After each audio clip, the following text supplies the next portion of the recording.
का हर बार तो हमनी के छठ गा बजा के ए तरीका से करबे करेनी जा। हाँ तो काहे ना अब की बारी कुछ नया तरीका से गा के छठ मनावल जा। पूजो में नया तरीका होला का? हाँ जी कुछ गाई ना। पहले तो ही शुरू कर। हाँ तो सुने। पेन्हिना बलमा जी पियरिया चली छापा राखे घा का चाही बासा के बहंगिया बहंगी लेके चलब घाट बहंगी लेके चलब घाट। काजी पुरान के नियन गावे लगनी तनी डीजे में गाई। डीजे में कैसे तू ही शुरू कर।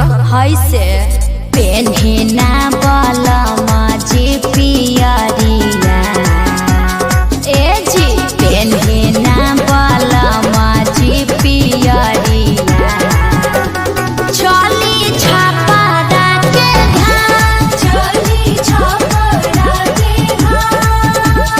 का चाही बासा के बहंगिया बहंगी लेके चलब घाट बहंगी लेके चलब घाट। ए अम्मा जी तनी रौरो नाची।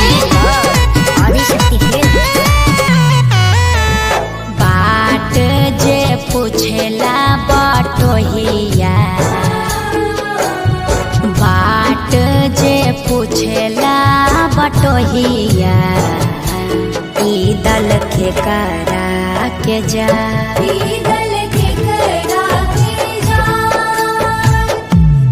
तू तया धरा हवे रे बटोहिया तू तया धरा होइबे रे बटोहिया ई दल छाठी माई के जाय ई दल छाठी माई के जाय। का चाही बासा के बहंगिया तब हम ही ना चाहता ना जाए बहंगी ना चाहता ना जाए बहंगी ना चाहता ना जाए। करी न सासु आमा जी तैयारिया अर्घ के बेरा बीतल जा पेन्ही नारी सबके पापा पियरिया दौरा घाटे पहुँचा मम्मी हम तली थथी घाट के पलाका छोले। अरे तू का करे जइब पराका फोड़ के हमार सारी जरइब मरब एक था।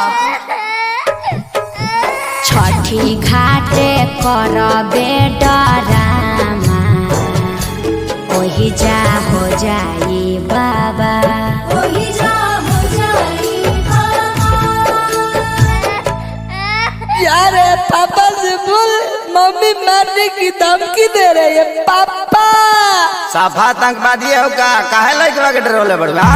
अरे ना जी बबुआ पर चटकन जन चलाई है दिहल हा छठी माई के लाल दिहल हा छठी माई के लाल। अच्छा ठीक बा ना मारब ई त हमरो पता बाजी।